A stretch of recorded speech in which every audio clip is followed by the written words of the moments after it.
So we are reading from 2 Kings chapter 3 verses 16 and 17. Thus says the Lord, make this valley full of ditches. For thus says the Lord, you shall not see wind, neither shall ye see rain, yet that valley shall be filled with water, that ye may drink, both you and your cattle and your beasts. और हिंदी में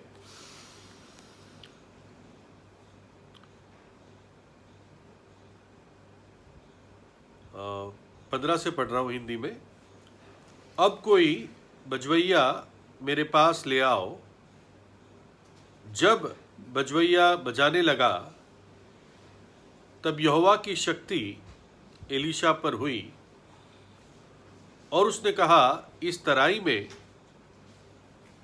तुम लोग इतना खोदो कि इसमें गड्ढे ही गड्ढे हो जाएं, क्योंकि यहोवा यूं कहता है कि तुम्हारे सामने ना तो वायु चलेगी और ना वर्षा होगी, तो भी ये तराई पानी से भर जाएगी और अपने गाय बैलों और पशुओं समेत तुम पीने पाओगे। हम प्रार्थना करेंगे। प्रभु जी, हम धन्यवाद देते हैं आपके पवित्र वचन के लिए, जो जीवन और आत्मा है, और अनंत जीवन की बातें तो आप ही के पास है और वो छिपा हुआ मन्ना आप ही देते हैं। वचन पर आशीष दें और प्रभु इस जीवन की रोटी को हमारे बीच में तोड़कर आप दें। और प्रभु जी, पवित्र आत्मा हमारे शिक्षक हो। प्रभु यीशु के लहू में मुझे शुद्ध और पवित्र करे। सारे डिस्टर्बेंसेस दूर रखिए प्रभु, वश में रखिए, सब कुछ अपने अधीन रखें। धन्यवाद देते हैं। प्रार्थना प्रभु यीशु के नाम में मांगते हैं, आमीन। तो दूसरा राजा 3 अध्याय में हम एलीशा का चौथा आश्चर्यकर्म देखते हैं, है ना। प्रभु के अनुग्रह से हम 3 देख चुके हैं। पहला, जब एलीशा ने एलिया की चद्दर को यरदन पे मारा और यरदन 2 भाग में फट गई और एलीशा पार होकर अंदर आया और यरीहो के सामने पहुंचा। दूसरा, हम देखते हैं कि जो पानी का सोता था, जिस पानी के सोते के कारण बांझपन होता था, वहाँ पर वो नए बर्तन में नमक डालता है जो नई वाचा को दिखाता है और वो पानी मीठा और जीवनदायक हो जाता है। तीसरा आश्चर्यकर्म हमने पिछली बार देखा था, जब कुछ जवान लड़के जो बवाली लोफर से थे, वो एलीशा को चंदवा चंदवा कह के, गंजे गंजे कह के उसका और यहोवा परमेश्वर का मजाक उड़ा रहे थे, क्योंकि उनका बैकग्राउंड वैसा ही था, हमने पिछली बार देखा था। और एलीशा उनको श्राप देता है और 2 रीछनियाँ आकर 42 लड़कों पर हमला करती है। और आज ये जो हमने हिस्सा पढ़ा, इसमें हम चौथा एलीशा का आश्चर्यकर्म देखते हैं। और इसका बैकग्राउंड, भूमिका इस प्रकार से है कि आपको मालूम है एलिया के समय कौन सा राजा मशहूर था? अहाब राजा मशहूर था। और अहाब एलिया से बहुत घृणा करता था।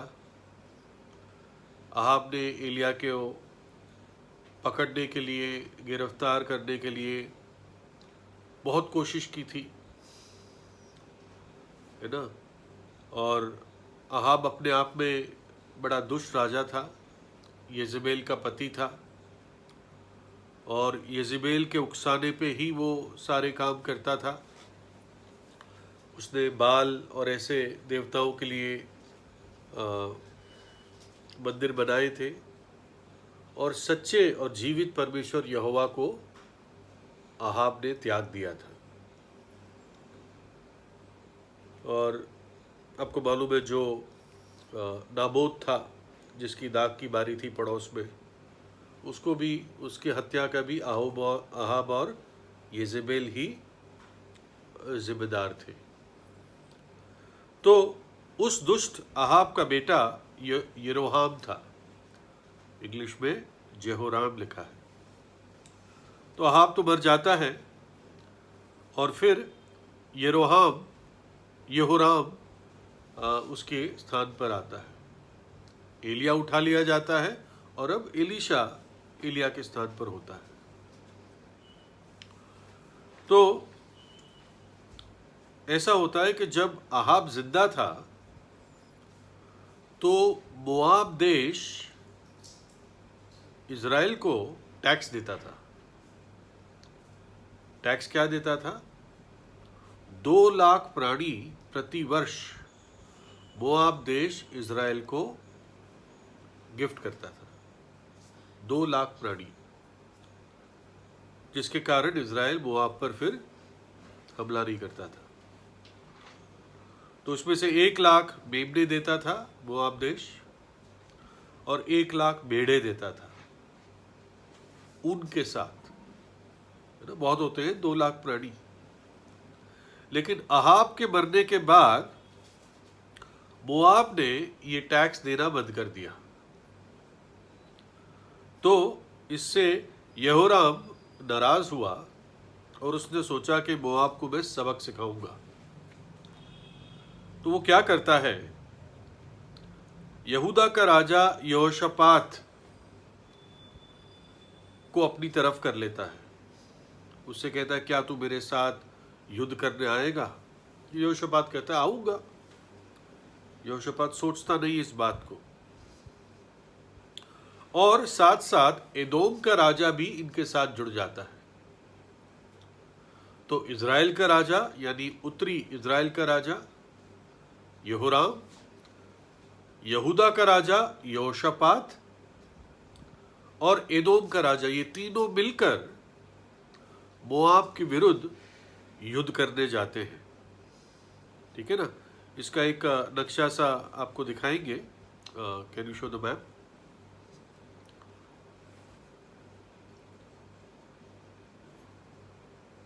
ठीक है। तो आप देखोगे, थोड़ा सा जूम हो सकता है। बस बस बस। तो ये जो लाल है ना, लाल से लगा हुआ ये इज़राइल है, इज़राइल और यहूदा, है ना। जो थोड़ा और नीचे स्क्रॉल करें, बस बस। जो पीला है ये एदोम है, ठीक है, और जो गुलाबी है ये मोआब है। ठीक है। तो इज़राइल, यहूदा और एदोम, ये तीनों मिलकर मोआब के विरुद्ध युद्ध करने जाते हैं। तो दूसरा एरो वाला दिखाइए।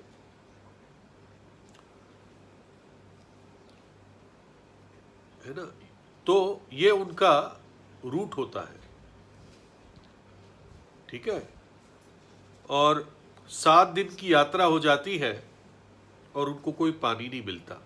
ये तीनों राजा और उनकी सारी सेना के साथ प्राणी भी होते हैं, घोड़े और गधे और बैल और ये सब भी साथ साथ चलते हैं। एक पूरा एक सारी चीज़ें, किचन वगैरह वगैरह सब कुछ, दवाइयाँ, जैसे आज के युद्ध में होता है वैसे भी उस युद्ध में होता था। ठीक है ना। तब टेक्नोलॉजी कम थी, लेकिन युद्ध तो युद्ध ही होता था और लोग तो लोग ही होते थे। तो 7 दिन कोई पानी नहीं मिलता। तो ये यहोराम अहाब का बेटा था, कोई शिक्षा तो मिली नहीं थी उसको, तो वो यहोवा को ही दोष देता है कि यहोवा हमें यहाँ पर मार देने के लिए ले आया। तो जहाँ पर आप ये लाल एरो देखते हैं, यहाँ पर आके शायद ये हार सी मानने लगते हैं कि भाई अब तो बस मर गए और प्राणी सारे मर जाएंगे। तो यहोशापात, जो प्रभु का भय मानने वाला व्यक्ति था, वो इस समय पूछता है, क्या कोई यहोवा का भविष्य रखता नहीं है? क्योंकि वो जानता था कि अहाब और उसके बाप और माँ ये सब बाल के पुजारी थे। तो यहोशापात पूछता है, क्या कोई यहोवा का भविष्यद्वक्ता नहीं है? तो कोई कहता है, हाँ एलीशा है जो एलिया के हाथ धुलाता था, है ना। हमने इसको पहले भी देखा है कैसे एलीशा नम्रता से अपने समय में एलिया की सेवा करता था, और आज कैसे प्रभु ने एलीशा को एक बड़ा भविष्यद्वक्ता करके इज़राइल में खड़ा किया था।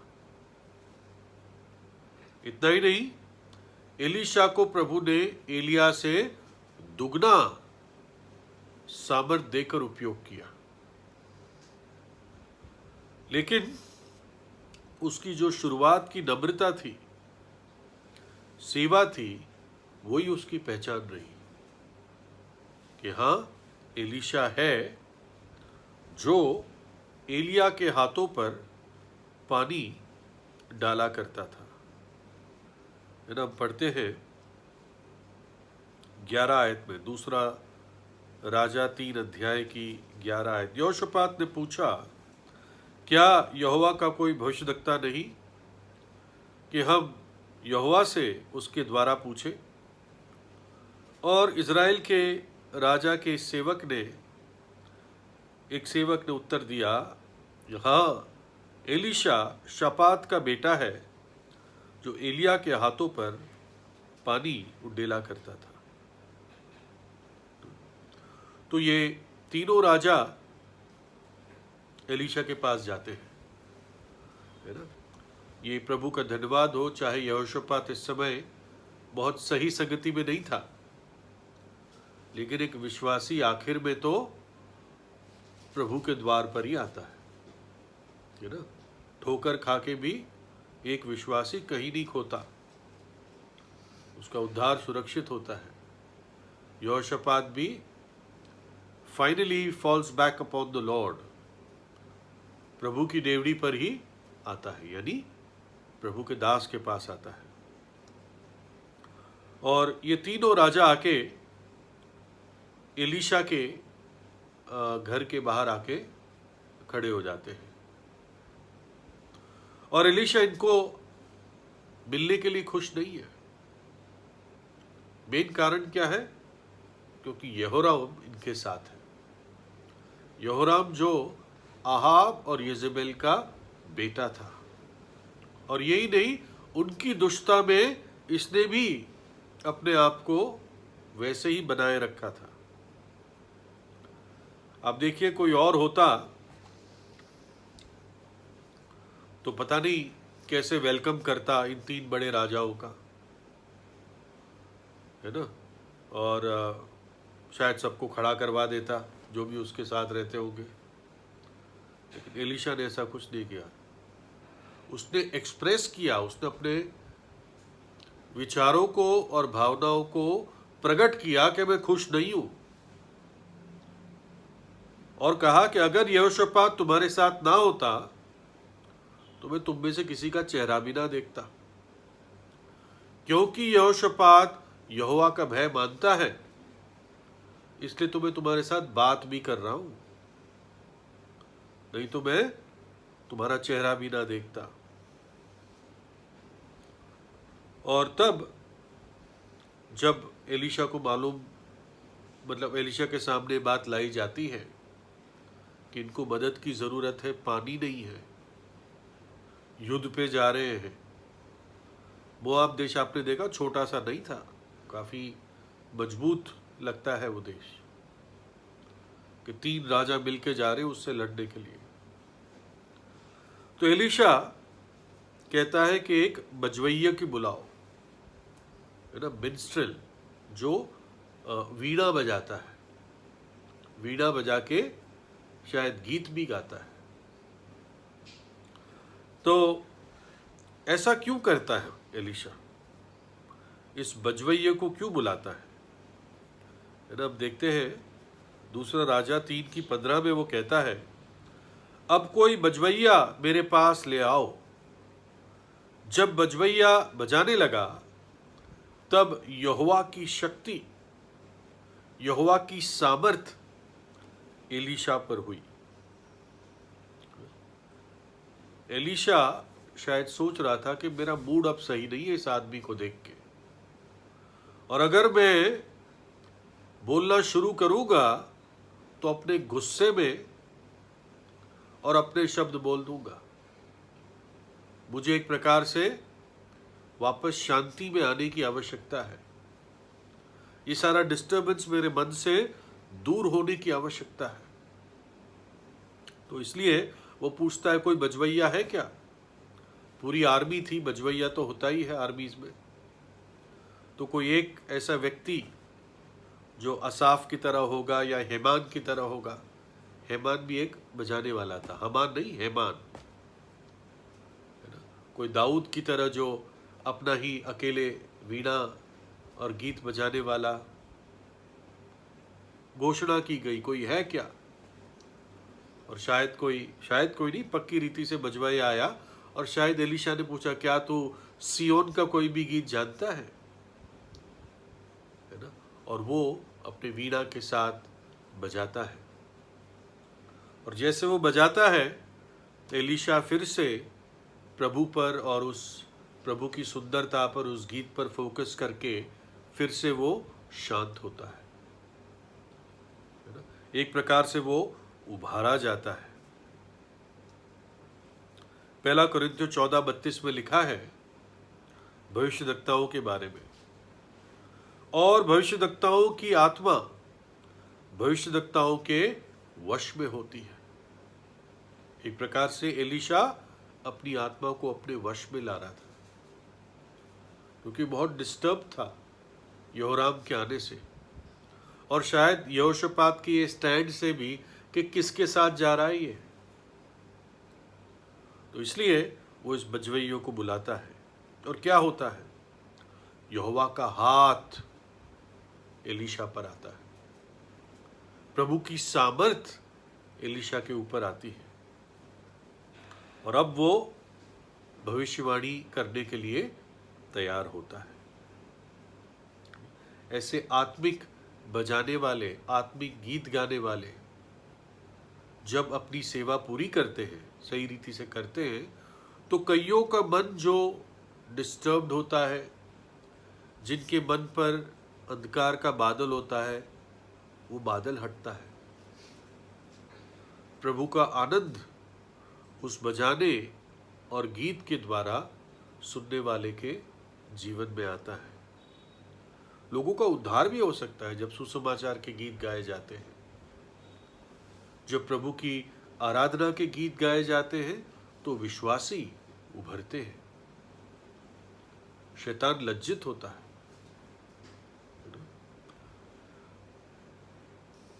और आत्मिक बजाने वाले और गाने वालों की आवश्यकता है ना। वैसे नहीं चाहिए जो आजकल देखते लंबे लंबे बाल वाले ड्रम बजा के प्रभु की महिमा करना चाहते हैं, है ना। और मतलब जैसे संसार में होता है वैसा प्रदर्शन करना चाहते हैं, ऐसी आवश्यकता नहीं है। अच्छे टैलेंट की आवश्यकता है, लेकिन आत्मिक रीति से। संसार में तो इससे और अच्छा बजा लेते हैं लोग, लेकिन प्रभु को वो नहीं चाहिए। एक बजाने वाला एलीशा के पास लाया गया। हमें नहीं पता उसने कौन सा गीत, कौन सा ट्यून, किस भजन का उसने बजाया, लेकिन उससे एलीशा एकदम उभर गया, रिवाइव हो गया, फिर से खड़ा हो गया। उसके मन और हृदय में फिर से वो शांति ले आया कि वो प्रभु के साथ कम्युनिकेट कर पाया। आपको मालूम है कि म्यूजिक या गीत और भविष्यवाणी दोनों जुड़ी हुई है। पता नहीं क्या भेद है, लेकिन मैं पढ़ूंगा आपके लिए।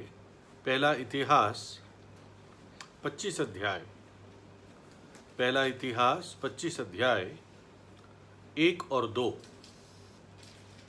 फिर दाऊद और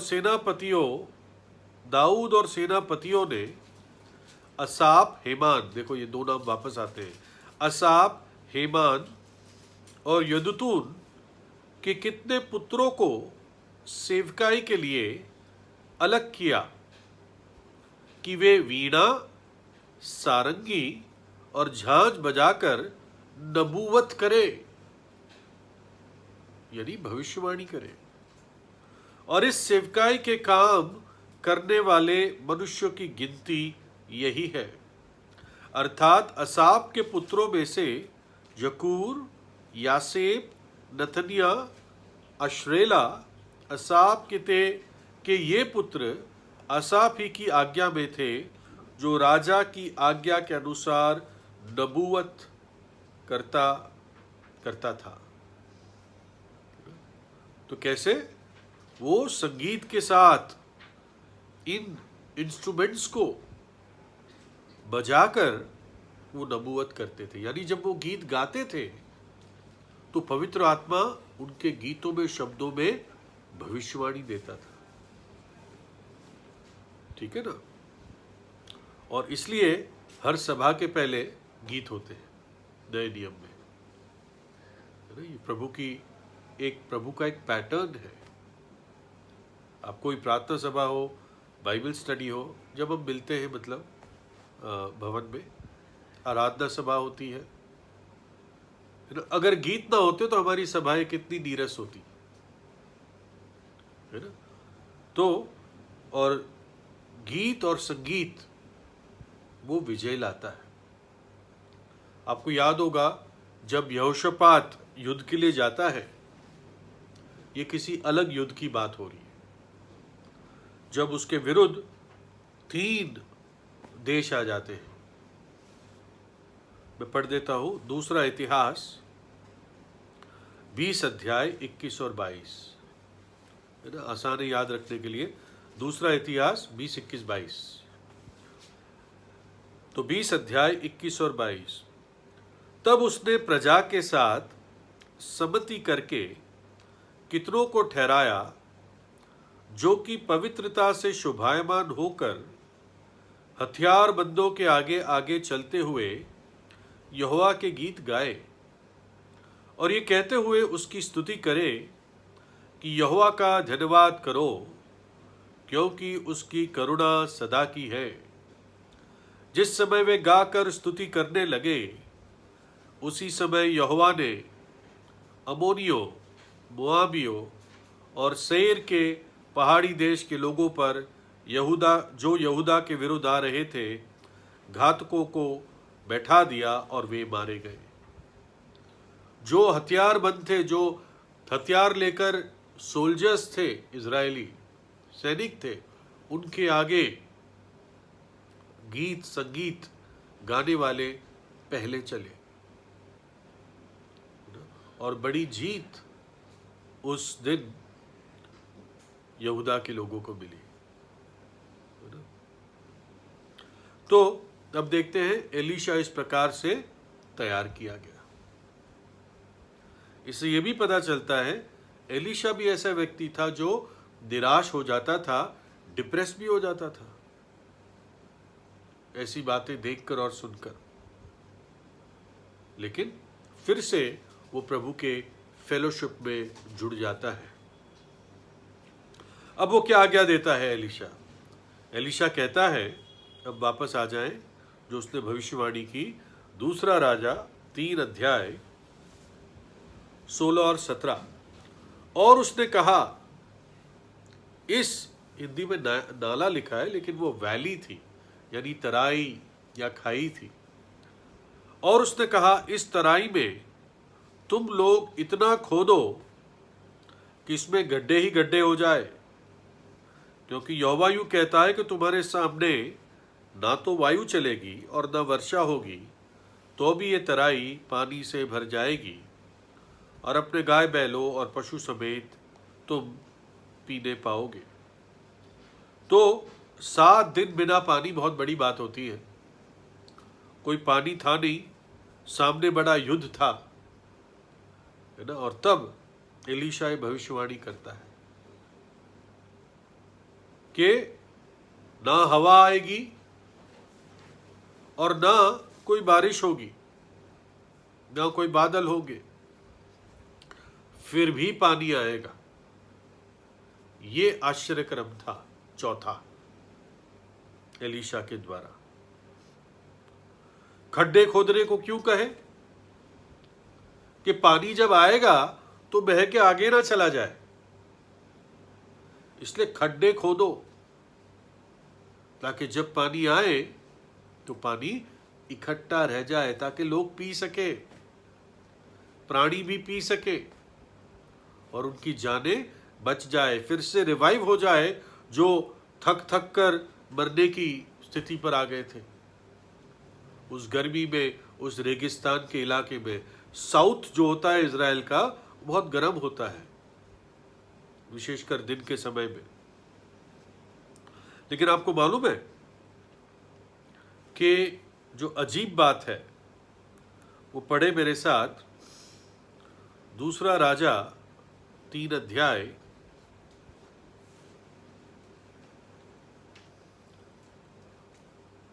ये पानी कब आया? उसने भविष्यवाणी तो की, 17 आयत, और फिर पढ़ो 20 आयत इसमें। दूसरा राजा 3:20, बिहान को अन्न बलि चढ़ाने के समय एदोम की ओर से जल बहकर आ गया और देश जल से भर गया। बिहान को, बिहान क्या होता है? शाम होती है, आई डोंट नो क्या होता है ना? सुबह होती है ना? सुबह सुबह जब अन्न बलि चढ़ाई गई तो एदोम से पानी आया। आपने देखा होगा मैप में, एदोम नीचे था और इजराइल के, तो वहां से पानी बहकर आया जहां पर ये सब इकट्ठे थे तराई में, और सब ने पूरी रीति से उनको पूरा पानी भरपूरी से मिला। और ये आश्चर्यक्रम एलीशा के द्वारा हुआ। ये चौथा आश्चर्यक्रम था। अब जिस बात पे मैं फोकस करना चाहता हूं वो है अन्न बलि का समय, जब अन्न बलि चढ़ाई गई। ठीक है, ये अन्न बलि कहां चढ़ाई जाती थी? ये अन्न बलि मंदिर में चढ़ाई जाती थी यरूशलेम में। लेकिन ये वही समय था, जैसे मैंने मेज से पहले जो पोर्शन पढ़ा हमने, इसी कारण पढ़ा के प्रभु को स्मरण भी करें और हमें एक बैकग्राउंड मिल जाए। कई बातें होती थी इस टाइम। एक वर्ष पढ़ता हूं पहले, निर्गमन 29 अध्याय 38 और 39। निर्गमन 29 अध्याय 38 और 39। जो तुझे वेदी पर नित्य चढ़ाना होगा वो ये है, अर्थात प्रतिदिन एक एक वर्ष के 2 भेड़ी के बच्चे, यानी 2 मेमने। एक भेड़ के बच्चे को तो भोर के समय, सुबह के समय, बिहान के समय, और दूसरे भेड़ के बच्चे को गोधूली के समय चढ़ाना, यानी शाम के समय। और इसी टाइम अन्न बलि भी चढ़ाई जाती थी इसके साथ साथ, यानी अन्न की चीजें। फिर धूप, सुबह के टाइम जो सोने की वेदी पर धूप भी अर्पण किया जाता था। और जो ये दीवट है जो मेरे पीछे है, इसमें तेल डाला जाता था ताकि वो जलता रहे। इजराइल की रोशनी एक प्रकार से कि यहोवा तेरी ज्योति है, उसको याद दिलाने के लिए। तो ये चीजें की जाती थी। सुबह 9 बजे, दोपहर को 3 बजे एक एक मेमना वध होता था। सुबह के समय धूप अर्पण होती थी अन्न बलि दोनों समय इसी मेमने के साथ चढ़ाई जाती थी और इसकी सुखदायक सुगंध यहोवा के सामने पहुंचती थी। और ये जो होम बलि रोज रोज चढ़ती रहती थी, एक प्रकार से हमारे प्रभु यीशु के बलिदान का निरंतर स्मरण यहोवा के सामने रहता था, पिता के सामने रहता था। और आज भी ऐसे ही हम बचे रहते हैं। विलाप गीत 3:22 में क्या लिखा है? लिखा है, हम मिट नहीं गए, ये यहोवा की महाकरुणा का फल है, क्योंकि उसकी दया अमर है। हम क्यों नहीं मिट गए? क्योंकि ये यहोवा की महाकरुणा का फल है, उसकी दया अमर है। ये प्रभु यीशु मसीह का बलिदान है कि हम मिट नहीं गए। उद्धार के बाद भी हम क्यों बचे रहे? उसके उस बलिदान के कारण।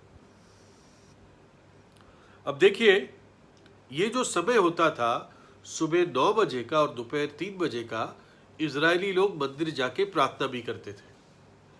इसको प्रार्थना का टाइम भी कहा जाता था। जल्दी से देखें, लूका 1 अध्याय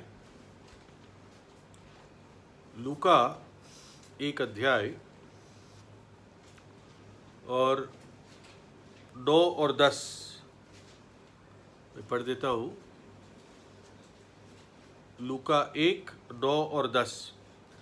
तो याजकों की रीति के अनुसार उसके नाम पर चिट्ठी निकली कि प्रभु के मंदिर में जाकर धूप जलाए। एक याजक को किस दिन काम करना था, उसके लिए चिट्ठी डाली जाती थी। तो ये चिट्ठी अब पड़ी जकरिया के नाम। तो वो पवित्र स्थान में जाकर धूप को अर्पण करता था। 10 आयत में, और धूप जलाने के समय लोगों की सारी मंडली बाहर प्रार्थना कर रही थी।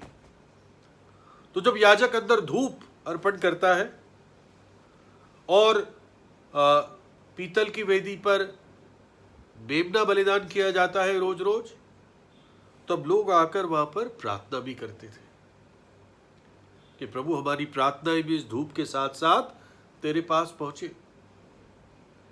तो ये विशेष सुबह 9 बजे और दोपहर को 3 बजे इजराइल का विशेष समय होता था, प्रार्थना का समय होता था।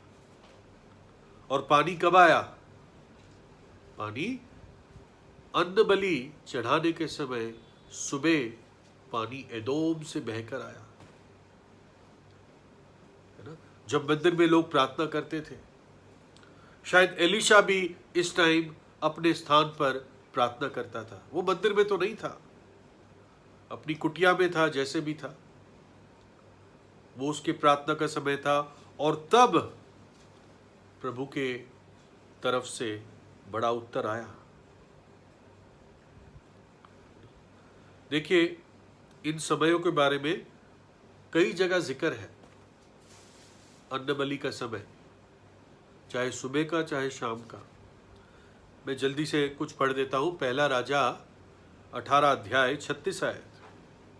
जब एलिया कार्मेल पर्वत पर था और बाल के पुजारियों ने पूरी कोशिश कर दी कि पानी आए, माफ करना, आकाश से आग आए, लेकिन कुछ नहीं हुआ। फिर एलिया की बारी आई। देखो क्या हुआ, उसने प्रार्थना की। और पहला राजा 18:36। फिर भेंट चढ़ाने के समय, वही वाला समय, दोपहर को 3 बजे, भेंट चढ़ाने के समय एलिया नबी समीप जाकर कहने लगा, हे इब्राहिम, इसहाक और इजराइल के परमेश्वर यहोवा, आज ये प्रकट करके इजराइल में तू ही परमेश्वर है और मैं तेरा दास हूं और मैंने ये सब काम तुझसे वचन पाकर किए हैं। और आकाश से आग आकर उस सारे बलिदान को भस्म कर दिया। प्रार्थना का उत्तर मिला। फिर यहोशू 7 अध्याय की 6 आयत। जब आकान का पाप हुआ और इजराइल हार गया और यहोशू ने कपड़े फाड़कर वाचा के संदूक के सामने गिर पड़ा और गिरा रहा, वो उठ नहीं रहा था। 7 अध्याय की 6 आयत। तब यहोशू ने अपने वस्त्र फाड़े और वो और इजरायली वृद्ध लोग या प्राचीन लोग यहोवा के संदूक के सामने मुंह के बल गिरकर पृथ्वी पर सांझ तक पड़े रहे। वो सांझ भी वही शब्द है एरेब, जो संध्या की अन्न बलि के लिए यूज होता था शाम के समय। और उन्होंने अपने अपने सिर पर धूल डाली। और तब उस समय, उस सांझ के समय, यहोवा का वचन यहोशू से पूछा, कब तक पड़ा रहेगा, उठ। है ना। और फिर प्रभु ने उसको इंस्ट्रक्शन दिए, पहले पाप को हटा अपनी छावनी से, इसलिए तुम हारे हो क्योंकि तुम्हारी छावनी में पाप दबा हुआ है, छिपा हुआ है। और ये भी उसी समय प्रभु ने हल दिया। पतरस और यूहन्ना, प्रेरितों के काम 3 अध्याय की 1 आयत। पतरस और यूहन्ना तीसरे पहर प्रार्थना के समय मंदिर में जा रहे थे। सुबह 9 बजे मंदिर में जा रहे थे और उसको क्या कहते थे, प्रार्थना का समय। और कितना बड़ा काम हुआ, आश्चर्यकर्म हुआ वहां भी, है ना। वो जो जन्म से चल नहीं पाता था, उस दिन पतरस के द्वारा प्रभु ने उसको ठीक किया, है ना। सोना और चांदी तो मेरे पास नहीं है, परंतु जो मेरे पास है मैं तुझे देता हूं, है ना, उठ और चल फिर। कुरनेलियस, जो यहूदी मत से बहुत प्रभावित था, खुद रोमी अन्य जाति था, यहूदियों की तरह दान देता था, यहूदियों की तरह उपवास रखता था। और एक दिन क्या हुआ, प्रेरितों के काम 10 अध्याय 30 और 31। कुरनेलियस ने कहा कि इस घड़ी पूरे 4 दिन हुए कि मैं अपने घर में तीसरे पहर को प्रार्थना कर रहा था, तो देखो एक पुरुष चमकीले वस्त्र पहने हुए मेरे सामने आ खड़ा हुआ और कहने लगा, हे कुरनेलियस, तेरी प्रार्थना सुन ली गई और तेरे दान परमेश्वर के सामने स्मरण किए गए। उसी समय दोपहर को 3 बजे वो स्वर्गदूत प्रकट होता है और कुरनेलियस को कहता है, तेरी प्रार्थनाएं सुनी गई है। डैनियल 9 अध्याय। और कितना बड़ा काम हुआ कुरनेलियस के टाइम। ये पहला कह सकते हैं ऑफिशियली अन्य जातियों के लिए उद्धार का द्वार खोला गया। डैनियल 9:21। तब वह पुरुष जिब्राइल, जिसे मैंने उस समय देखा जब मुझे पहले दर्शन हुआ था, उसने वेग से उड़ने की आज्ञा पाकर सांझ के अन्न बलि के समय मुझको छू लिया और मुझे समझाकर मेरे साथ बातें करने लगा। सांझ को अन्न बलि के समय, अन्न बलि अर्पण होती थी तो कहां होती थी, यरूशलेम में होती थी, है ना, यरूशलेम में होती थी। दानियल का था, बाबुल में था। इस समय मंदिर भी नबूकदनेस्सर ने खत्म सा कर दिया था, लेकिन प्रभु के लोग इस समय जहां जहां होते थे, जो विश्वासी थे, वो प्रार्थना करते थे। और डैनियल को भी उसी समय स्वर्गदूत आता है, गैब्रिएल आता है और लंबे समय की भविष्यवाणी उस दिन प्रकट करता है, जिसको डैनियल 70 वीक्स कहते हैं।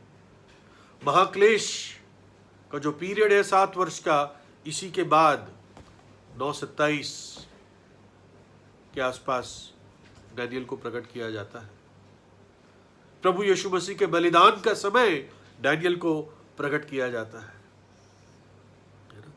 तो ये कितना इंपॉर्टेंट समय था। और मुख्य कारण क्या था, क्योंकि वो मेमने सुबह एक शाम वध किया जाता था। उसका सुखदायक सुगंध यहोवा के सामने पहुंचता था, है ना। वो धूप सोने की वेदी पर अर्पण की जाती थी, लोगों की प्रार्थनाएं प्रभु के सामने आती थी, है ना।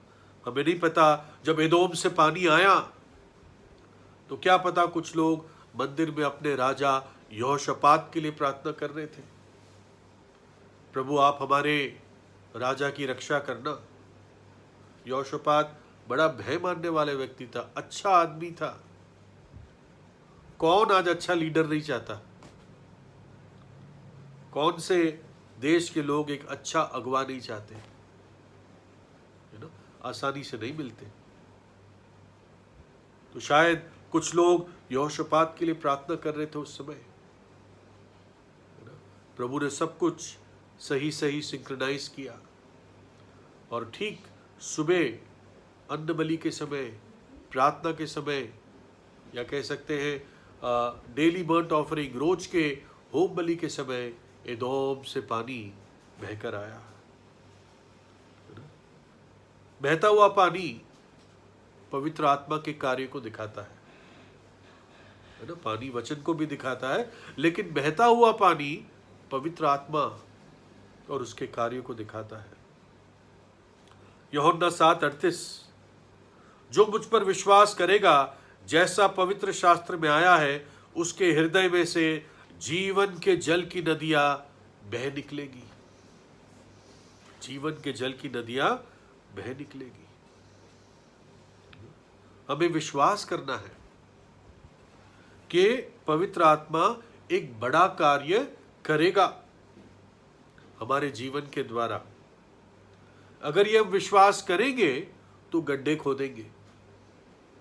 अगर वो लोग कहते हैं कहां, कोई गारंटी थोड़ी है, गड्ढे क्यों खोदे, मेहनत का काम था, वैसे ही प्यासे थे, थके हुए थे, और अब गड्ढे खोदने पड़ रहे हैं, कोई गारंटी नहीं है।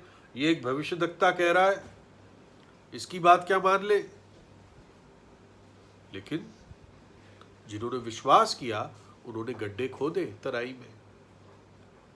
वैसे ही अगर हम चाहते हैं कि प्रभु की आत्मिक आशीष और पवित्र आत्मा की आशीष हमारे जीवन में और कलीसिया में आए, तो हमें उसकी तैयारी करनी पड़ेगी, एक्सपेक्ट करना पड़ेगा, विश्वास करना पड़ेगा, तभी प्रभु करेगा।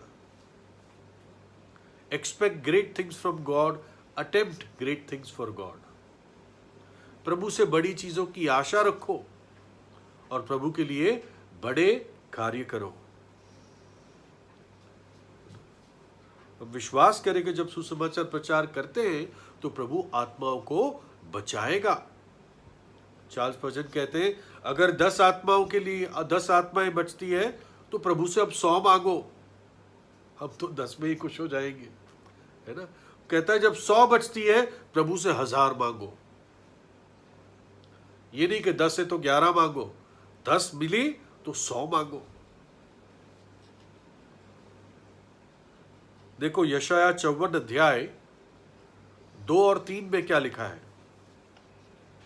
यशाया 54 2 और 3, अपने तंबू का स्थान चौड़ा कर और तेरे डेरे के पट लंबे किए जाए, हाथ मत रोक, रस्सियों को लंबी और खूंटों को दृढ़ कर। कहता है तंबू को बड़ा कर दे, है ना, हाथ मत रोक, मतलब बेसिकली जगह को बड़ा कर दे। क्यों? क्योंकि तू दाहिने बाएं फैलेगी और तेरा वंश जाति जाति का अधिकारी होगा और उजड़े हुए नगरों को फिर से बसाएगा। पहले से बढ़ाकर, ताकि जो बढ़ेंगे उस जगह में आ सके। तो वैसे ही एलीशा कहता है खड्डे खोद लो क्योंकि पानी आने वाला है, पहले से तैयारी कर लो। तंबू को बड़ा कर दो ताकि उसको भरने के लिए प्रभु भेजेगा। प्रभु हमारी तरह उत्तर नहीं देता जैसे हम चाहते हैं, ठीक है ना। प्रभु का अपना तरीका है, हर एक का उद्धार भी अलग अलग तरीके से होता है। प्रभु कोई भी जेरोक्स मशीन नहीं बनाता या जेरोक्स मशीन में से नहीं बनाता, उसकी अपनी महिमा होती है, कैसे वो हर एक के साथ डील करता है। है ना। एलीशा ने क्या कहा, ना आंधी होगी ना बारिश होगा, फिर भी पानी आएगा। इतने बड़े इलाके में पानी को कैसे एक्सपेक्ट करेगा? ऊपर से ही एक्सपेक्ट करेगा कि बारिश आएगी, है ना। और कोई तो तरीका होता नहीं है। ऐसी जगहों में, जंगलों में पाइपलाइन तो बिछ नहीं सकती कहीं से एक दिन में, है ना। उस दिन आई थिंक उस समय पाइप भी नहीं होते थे। जो भी बनते होंगे वो किसी मिट्टी या सीमेंट टाइप की जो भी चीज़ होगी उसी से पानी को चैनलाइज करते होंगे, मुझे मालूम नहीं है। शायद हेज़किय्याह ने कुछ ऐसा किया था। तो कैसे आया पानी? आपको क्या लगता है? बस इतना लिखा है, एदोम से पानी बहकर आया। मैं सोचता हूं प्रभु ने एक पूरी नदी को डाइवर्ट कर दिया।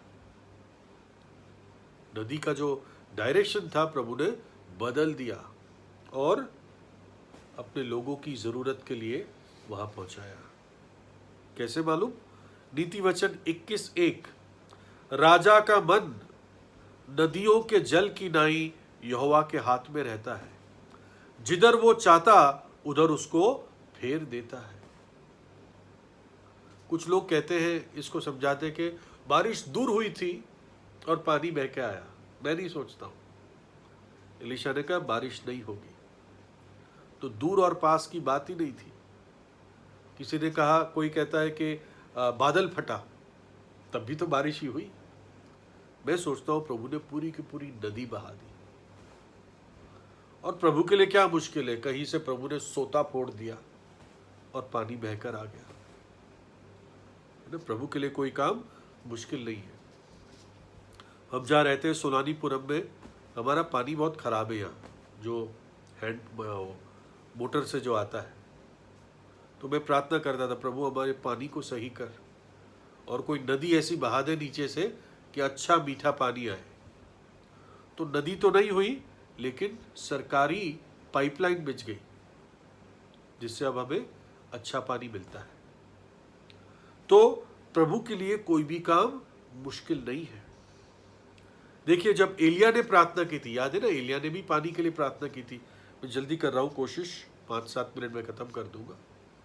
एलिया ने प्रार्थना की थी ना पानी के लिए। कब की थी? 3.5 वर्ष जब अकाल था, तो एलिया ने बारिश के लिए प्रार्थना की थी। तब भी तो पानी की जरूरत थी। तब क्या हुआ? कोई बादल नहीं था, लेकिन एक छोटा बादल एलिया के सेवक को दिखता है। एलिया प्रार्थना करता रहता है, 7 बार उसको कहता है जाकर चेक कर। एलिया घुटनों में अपना सिर दबा के प्रार्थना करता रहता है। फिर क्या होता है? बादल भर जाते हैं, आकाश काला हो जाता है बादलों से, और फिर आंधी आती है। वो कहता भी है ना, मुझे भारी वर्षा की सनसनी आ रही है, आवाज आ रही है, आहट आ रही है, और फिर बारिश होती है। आपको दौड़ना पड़ता है, मतलब अपने रथ में दौड़ाना पड़ता है कि बारिश में गीला ना हो जाए। ये एलिया का तरीका था, ये एलिया का आश्चर्यक्रम था। लेकिन एलीशा को प्रभु ने दुगनी सामर्थ दी थी, दुगना आत्मा दिया था। तो आश्चर्यक्रम भी ऐसा हुआ, पानी आया बिना बारिश के आया। प्रभु ने कहा ना आवाज होगी ना बारिश होगी, परंतु फिर भी पानी आएगा, और पानी आया। जो गड्ढे खोदे गए थे वो पानी से भर गए, है ना।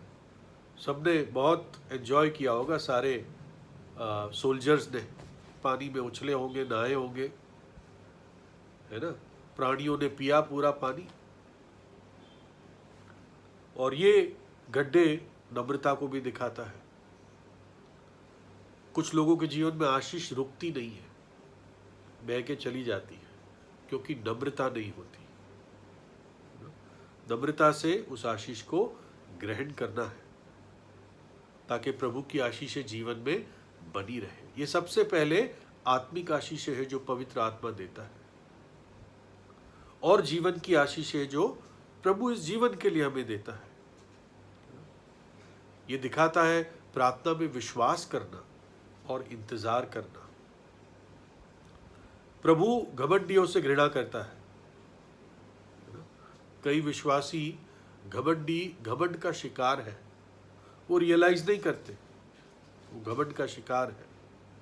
वचन कहता है प्रभु नम्र जन को अनुग्रह देता है, gives grace to the humble, लेकिन घमंडी का विरोध करता है। नीति वचन 6, बस मैं खत्म कर रहा हूं, नीति वचन 6 अध्याय 16 और 17, 6 वस्तुओं से यहोवा बैर रखता है, वरन 7 है जिनसे उसको घृणा है। मैं सारी नहीं पढ़ रहा हूं।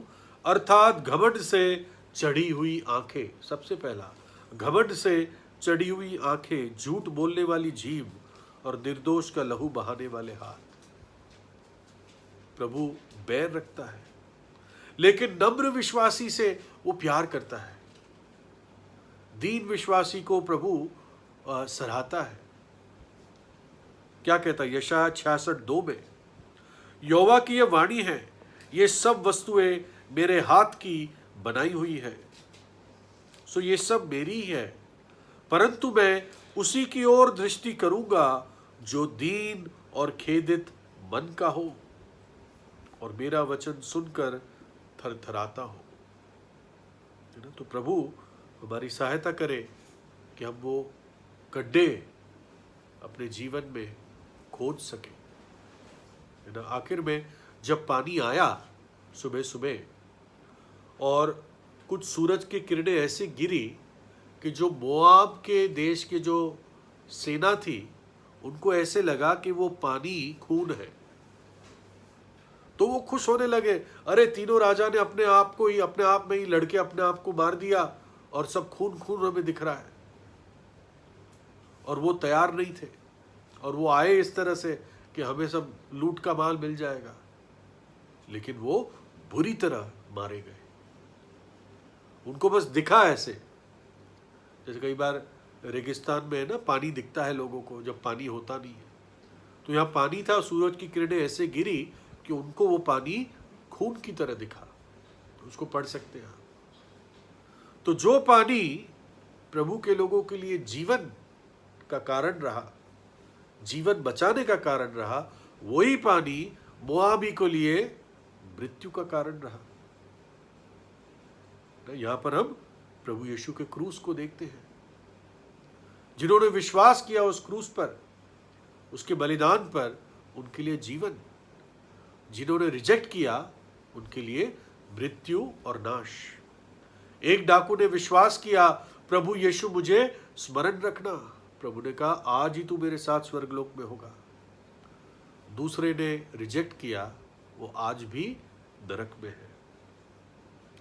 1 कुरिन्थियों 1:18 लास्ट वर्स, क्योंकि क्रूस की कथा नाश होने वालों के निकट मूर्खता है, परंतु हम उद्धार पाने वालों के निकट परमेश्वर की सामर्थ है, हमारे लिए जीवन है। तो प्रभु हमारी सहायता करे और प्रभु के नाम को आदर और महिमा मिले।